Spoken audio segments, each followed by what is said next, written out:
stolen from early Judith Thompson. I wonder if they might do Romeo and Juliet again. That's a perfect part for me. I implore him. I beseech her. I ignore him. I challenge her. I evade her. I corner her. I beseech her. I ignore him. I attack her. I beseech her.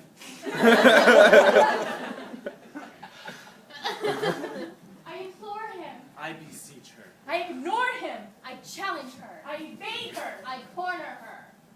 I beseech her. I ignore him. I attack her. I beseech her. I implore her. I beg her. I take all the focus now. The audience drinks me in. I begin, tentatively at first, to cry. Holding it back, holding it back, holding it back. I don't want to cry, I don't want to cry, I don't want to cry. Holding it back, holding it back, holding it back, but the tears rush forward and words roll out which explain this fight they were just having and brings attention around to his brother. With startling conviction, even to myself, I threaten to say what I know. Faith, courage, I dare him. A stunned silence from me. I am entranced by thoughts of my dead brother and his deathbed message about a woman named Han. Of course, I myself never really had a brother, and so I use the Uta Hagen substitution method. Even though it's confusing for me, because I'm trying to substitute my cousin.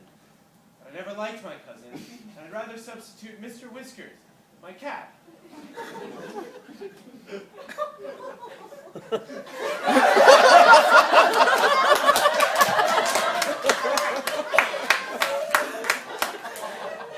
But it seems sort of dumb to substitute a cat for a person.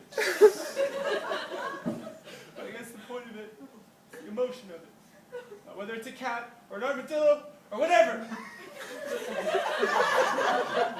I miss you, Mr. Whiskers. Sleeping with the writer. All right. I begin an endless and pointless story of my girlhood, and more dribble about my gritty adolescence, and then a hint of a secret. And then, finally, I get to do a bit of acting. I don't want to cry. I don't want to cry. I don't want to cry. God, she's good. And then more sap. And then, from out of nowhere, using every trick I've ever been ashamed to see another actor use, I skillfully bring it around to lettuce. I look at him. I look at her. I look at them. What's all this talk about lettuce anyway? Auntie has a fondness for lettuce. I always have, girl, you know that. Well, I have this. A lettuce tattoo. How'd you know? Well, that looks just like... You've got one too. And so did my brother. What does it mean? What does it mean? What does it mean, Auntie? What does it mean? And now I step forward to wrap things up. But God knows why. There's no effort created to make a plausible plot. So I explained that as a girl I had triplets. Those two and the recently dead one. I marked them with lettuce tattoos. I sent the boys to a foster home. And only the recently dead one knew about it. And so on and more dribble. But then it comes to the last line in the monologue.